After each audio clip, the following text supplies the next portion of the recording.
Welcome to TheVShow, and in today's episode, we have with us Abhinav, who is the co-founder of Perpule.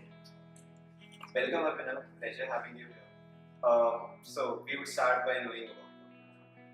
So thanks so much for having me over. I'm sure I can talk a lot about what we have been doing on this while.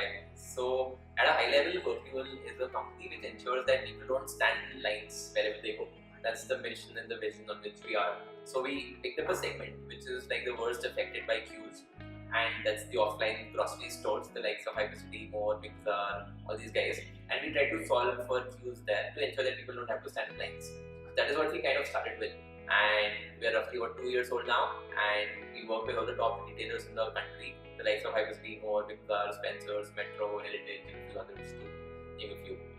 So that's what we primarily do. Now we are recently extending our services to quick service restaurants, office cafeterias, and so on, with the same product to ensure that people, employees, customers don't waste time standing in lines.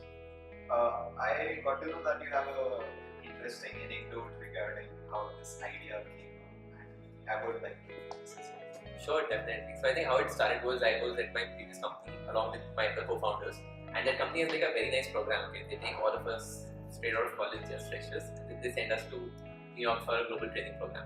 So we happened to be there in New York for roughly around a bit more than 2 months, and we happened to be there during Black Friday.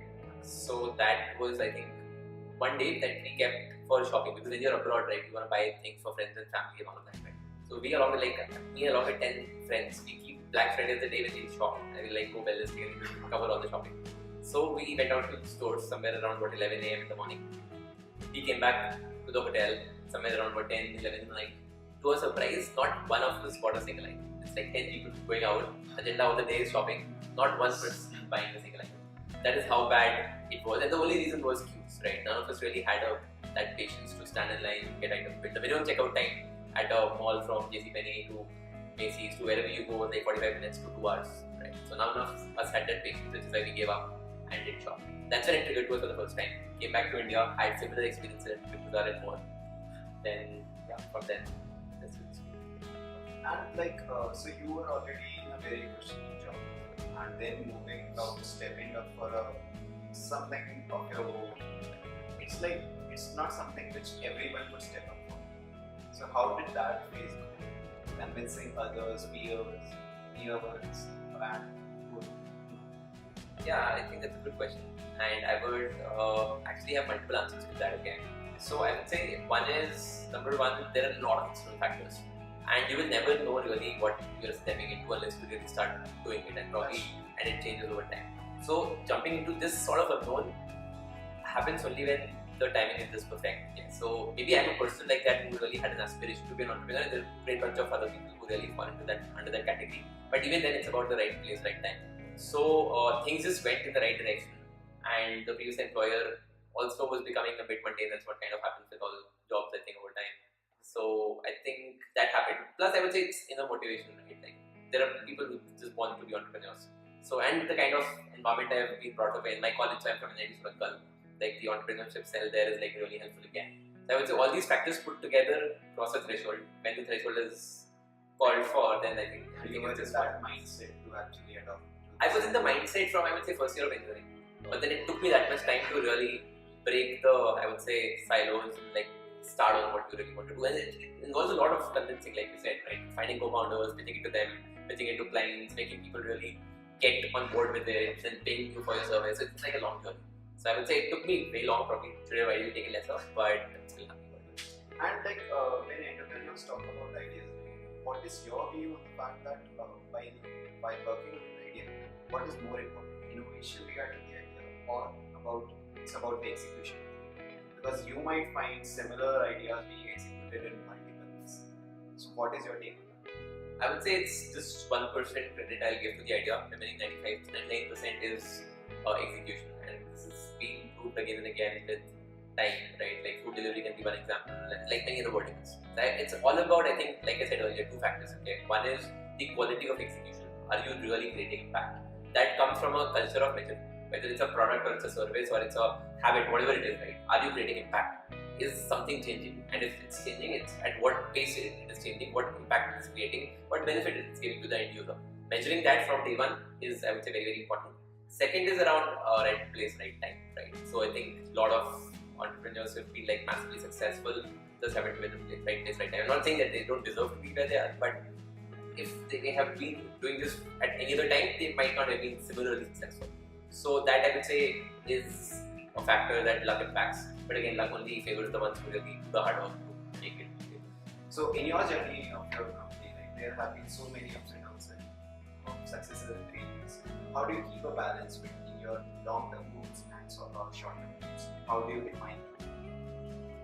Great question, and I would say it really keeps on changing, right? So one common mistake that everybody does is that you really get emotional about your product, right? So over time, I would say you will really figure out that it's a lot more than the product. At least entrepreneur has to be above the product, right? Because it might not be one product which finally aligns with your mission. It can be a plethora of products which does that.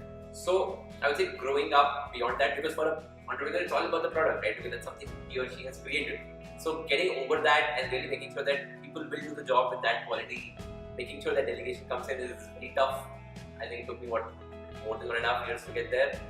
There are people who do it faster, there are people who do it months later, but it has to be done. If an entrepreneur really wants to scale an organization, that's very important again. And on the other front, I would say something similar to how you really shape up the whole culture around it is again very important. So if you are at the right thing, right focus, it works. In I would say any other case, it won't, because anyway mortality rate for startups is huge. So I would say that's the kind of thing. So while you had this mindset for so long and you were figuring out ways to be in that entrepreneurship journey, did you try out some other ideas as well? Oh yes, I've been serial entrepreneur at college, but nothing I did was like something that could be really scaled across India, right? All of them were like college level things. So stuff like we did like food delivery in college, this is way back what 2012 I would say, and there was no Swiggy and Zomato. I mean they were, but not always. Swiggy wasn't there actually. Swiggy is 14. Zomato was there, but they were not doing food delivery. They were just eat and all of them. So the scale wasn't good, the quality of service wasn't good. We kind of built a food delivery system for our college. But again, it was just like a system for which you could make some money and nothing beyond that. So we never had an infrastructure or a mindset to really scale it up to what the Swiggy and Zomato do today. So yeah, I've been doing things multiply, failed at many of them. I would say this is the least success that you ever got, but did like 5 more things with this like massive failure. Nobody cares. Yeah. So I would say that's again very important. So that gives you perseverance, because every other day you fail, like, because you're just doing many things. So I would say those failures, if they happen at scale, they really give you the perseverance to bear it, because that's one thing that entrepreneurs cannot afford to not have. So what is your general view on approaching to an idea? Suppose you hit up with some idea the other day, any day, and you want to go about it, figuring about it, like shall I do it or not? Like, we are in so many questions around that.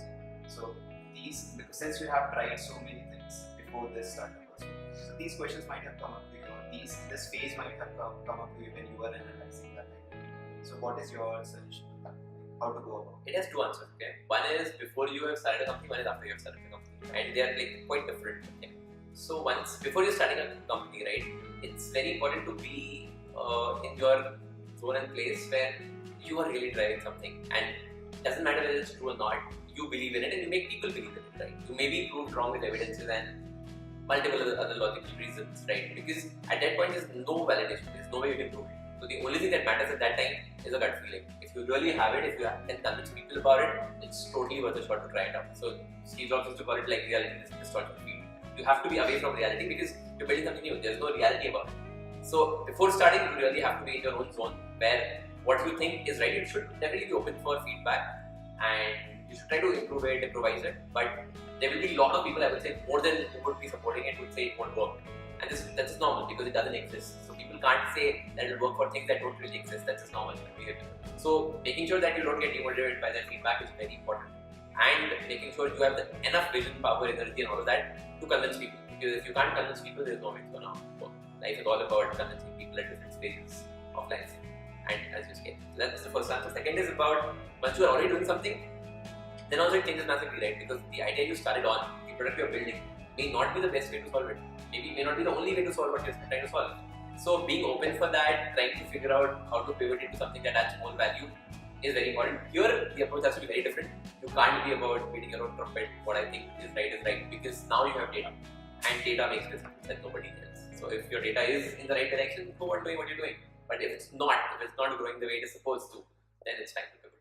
So then data makes the But the most important thing is the first step, right? You need to take that. Yeah, that is pure on gut. There is no other way you can do it. But I would say it's very easy. The ecosystem is really supportive today, and there's no loss. Like even if it works, it's great. If it doesn't work, you will lose nothing except for a few months of time. That was an awesome interview, and thank you for having us Pleasure. at your place. Thank you so much. Thanks for coming.